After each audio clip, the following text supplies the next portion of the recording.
કિરતસિંહ ગોહિલ, ધોળા જંકશન, તાલુકો ઉમરાળા, જિલ્લો ભાવનગર. મને તારીખ 12/4/2024 રોજ સવારથી છાતીમાં સામાન્ય હળવો દુખાવો થતો હતો અને રાત્રે 8 વાગ્યા બાદ માથું અતિશય ભારે, છાતીમાં વજન, છાતીમાં મૂંઝારો, ગભરામણ એવું થતું હોય. તાત્કાલિક સ્વામી નિર્દોષાનંદ સરસ્વતી હોસ્પિટલ ટીંબી જતા બીપી, હાઈ બીપી અને હૃદયની અંદર થોડી અસર હોવાનું જણાવી તાત્કાલિક ભાવનગર સારવારમાં અથવા તો સોમવારે અહીંયા એમડી સાહેબ હાજર હોય ત્યારે આવવા જણાવેલ અથવા તો તાત્કાલિક ભાવનગર જવા જણાવેલ, જેથી હું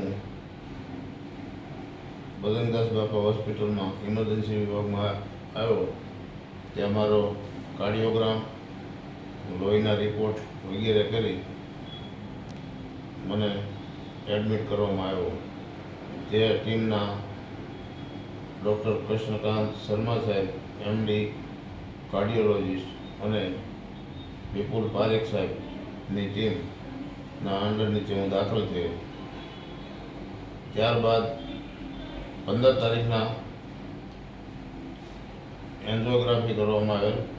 એન્જિયોગ્રાફીમાં મારી 70થી 80% નસ, હૃદયની નસ બ્લોક આવેલ, જેના કારણે ઓપરેશન કરવું જરૂરી હોય એવી કૃષ્ણકાંત શર્મા સાહેબની સલાહ હતી.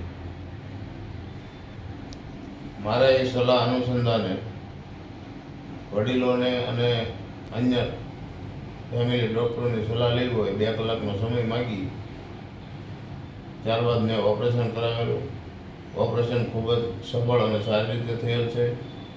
તે બદલ ડૉક્ટર કૃષ્ણકાંત શર્મા સાહેબ, પારેખ સાહેબ તેમજ તેમની આઈસીયુ ટીમનો હું આભાર માનું છું. આ ઉપરાંત આ હોસ્પિટલની અંદર સિક્યુરિટી ગાર્ડથી માંડી પ્યુન, પટાવાળા, નર્સિંગ સ્ટાફ, ડૉક્ટર સ્ટાફ અને અન્ય સ્ટાફની પણ ખૂબ જ સારી કાળજીપૂર્વક સાર સંભાળ રાખતા હોય એવો મારો ખુદનો અનુભવ છે.